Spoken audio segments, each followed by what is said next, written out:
and I've just had my last civilized meal for the next couple of days because we are now on our road trip to the Chiltern Hills, where there'll be lots of hiking, plenty of photography, and a little bit of car camping. This trip's going to be super exciting, and so far we're on the M25. We've been on this road for about an hour and we've got about 20 minutes left, so not too long. The weather so far, as you can see, the sun is coming out. It's also been quite cloudy. I'm expecting rain, but who knows? The more sun, the better. I've got all the equipment I need for the next 2 days in the back of my car, and yes, this is going to be my house, so stick around, like and subscribe if you want to see everything that we get up to on this little road trip. We've got 4 hikes coming up, which is crazy. That's 2 each day if everything goes to plan.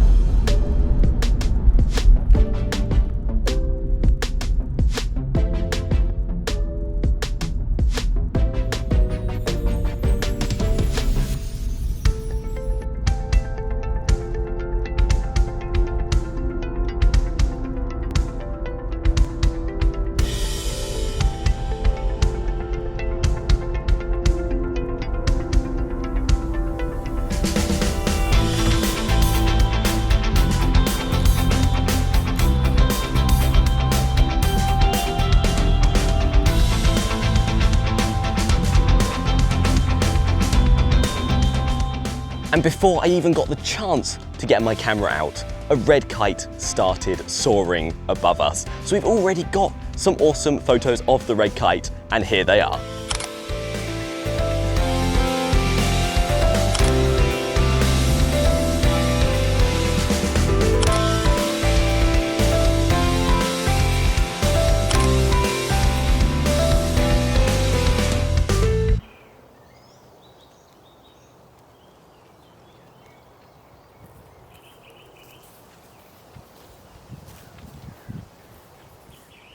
I am literally in the first field that I've come across in this walk, and this red kite is just hovering around this field non-stop. Now there's lots of large trees surrounding this field, and you can imagine there's a lot of rodents and potentially dead animals within this grass, which is what the red kites feed on. But I'm loving this opportunity to get these photos. Now today we have come to the Chess Valley Walk. I'm currently on a very well-walked footpath where there's a ton of dog walkers, and we're going to be following the River Chess, I believe it's called. I'll put a link to the walk in the description down below if you want to go along and do it yourself.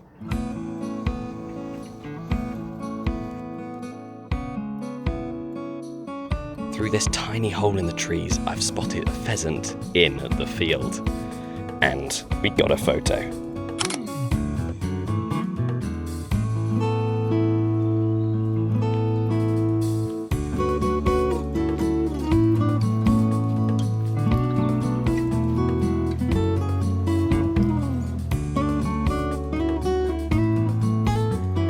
There's a blue tit in this holly bush.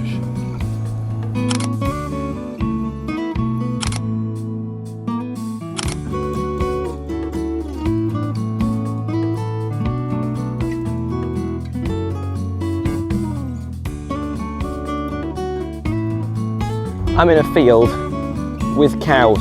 They're lying down over there. And that means only one thing. We're expecting rain.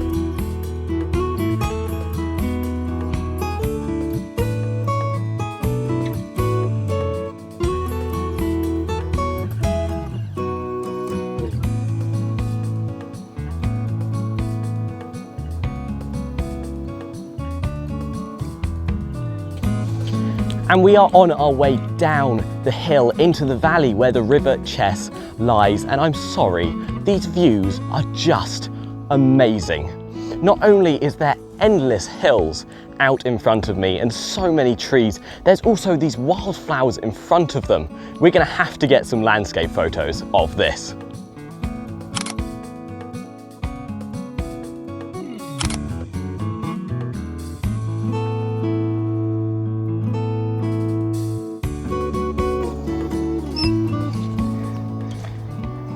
And we have finally reached the River Chess. And yes, I'm currently standing in the river, which seems crazy. But if you look just behind me in the corner, the path continues across the river. So I'm going to see if it's possible for me to get across this bit of river to carry on with the footpath on that side.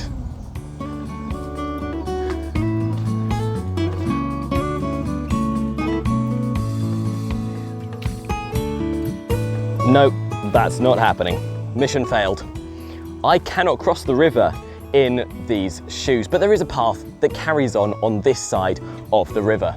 So we'll follow that and hopefully there'll be a bridge a bit later on.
And Chess Valley was super cool. We saw so much wildlife. There were red kites, herons, we even got a glimpse of a little owl, thanks to one of the locals who showed me around the area. Thank you so much if you're watching this.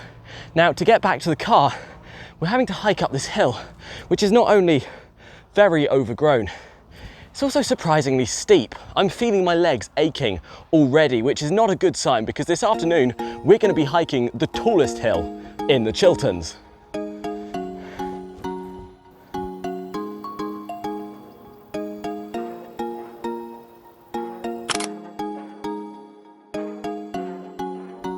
And there we have Chess Valley, an absolutely awesome place to hike with beautiful fields, forests, and a gorgeous river. Now, I've done over 12,000 steps today already, and it's only lunchtime. I have myself an egg sandwich that I packed at home, and this is gonna get me through until we get to our next destination, which is the tallest hill in the Chilterns.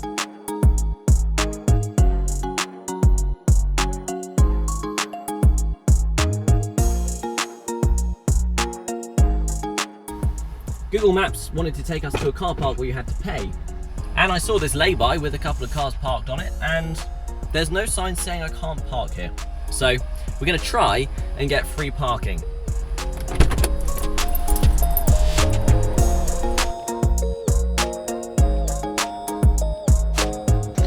The issue with my free parking is that my car's parked all the way down this hill, and it's about a half an hour's walk uphill to the car park. I'm starting to realise why the car park is so handy. The amount of hills we're doing is insane, but this is really good fitness, and getting out and pushing yourself to the limits is something I'd encourage everyone to do more often. I just got a peek of the view through these trees, and it's going to be pretty awesome.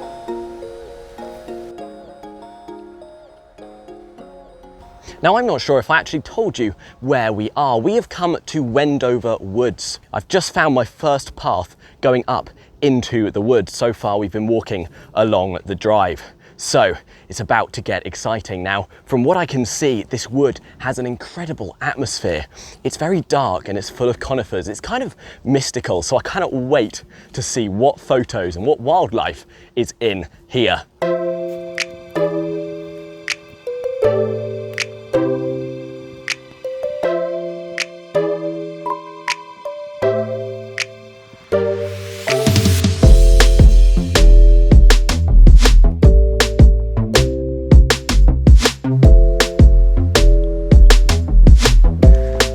Along this path, we haven't found any wildlife yet, but what we have found are some little wild raspberries.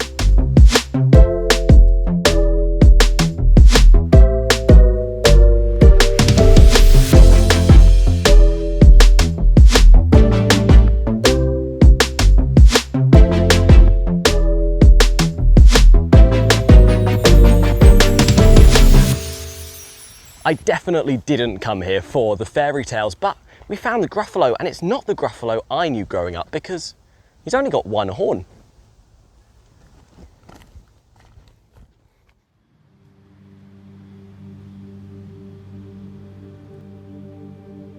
And this pile of rocks here shows us we have come to the highest point, to the summit of the Chiltern Hills.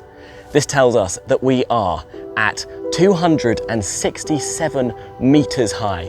That's 876 feet. So we are officially at the highest point of the Chilterns. We've done a lot of hill climbing and we are not done yet because I saw a trail called the Firecrest Trail. Now I have heard firecrests, but I've never seen or photographed one. And while I'm here, I cannot look past the opportunity to see or photograph a firecrest. There is every chance we won't see one, but my legs, they'll keep going. The firecrest I want to see. And because I'm living out of my car, all I have to do is get back to my car and then I kind of go to sleep. So I have plenty of time. I have at least another 5 hours of daylight and I might try and do more sitting down, some more restful activities to save my legs because tomorrow is another day full of hiking. But I have to try and find this firecrest.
Oh my word, Wendover Woods is awesome. I absolutely love it. Not only did we get the satisfaction of going to the highest point in the Chilterns, we also got to see some epic wildlife on that Firecrest Trail. Now, we never saw a firecrest. We did see a little goldcrest though, and you will have seen the photos throughout. There was a huge diversity of wildlife. Now, my feet are absolutely killing me. I've done 27,000 steps.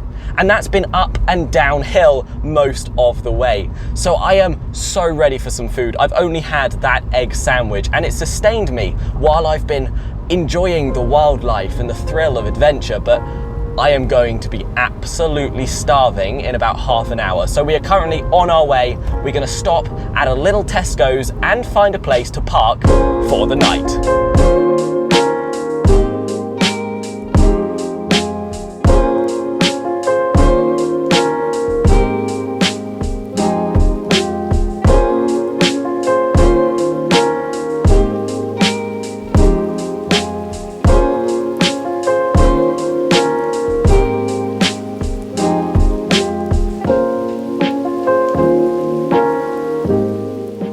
This is attempt number 2 at cooking dinner because first time I felt very strange, feel weird, I look weird, and a couple of lads in the park playing football who definitely think I'm weird.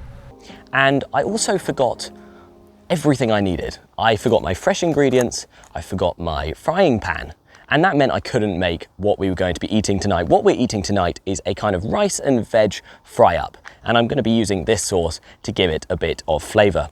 Honestly, I have no idea what I'm doing, but the water is boiling, I'll add the rice to that, let it boil for 10 minutes, chop the veg up, throw it into a frying pan, and hopefully we'll end up with something tasting pretty decent. Let's see how it turns out.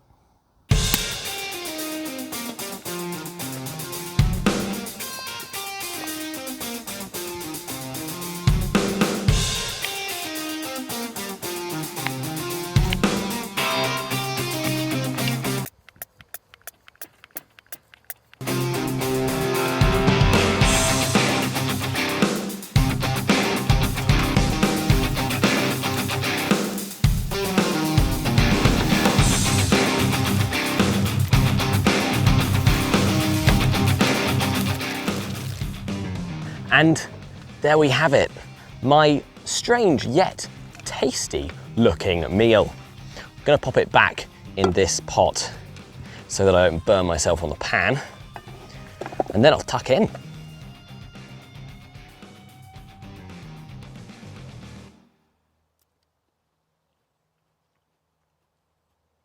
It's hot, but it's nice. Wow, I'm proud of myself considering I'm literally sitting in a random field behind a housing estate with minimal equipment from a car after hiking 30,000 steps in a day.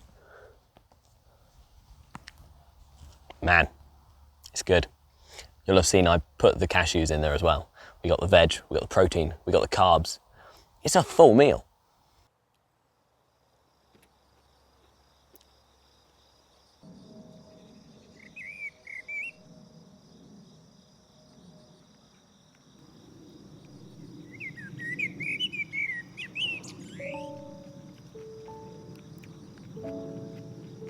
Well, it was certainly a challenge getting this tiny smart car set up to sleep a fully grown man. The biggest struggle I had was moving things around, because wherever I moved it, it would still be in the way. But eventually, I managed to get this airbed blown up. The bed sheets are all on it, everything's comfy, it feels like home. I have my fan up here that is keeping the air circulating. One of the windows is open for ventilation. I've got all of my window covers up. So in here, it is pitch black, and outside, people shouldn't be able to see anything. And fingers crossed, I'll sleep well. I've got a little skylight up here so I can look up and watch the clouds because there are currently no stars, but I'm imagining I'll sleep very well after such a long day today. I don't think it matters where I sleep. I think I could get a foam mat on the floor and I'd still sleep very well because I am exhausted.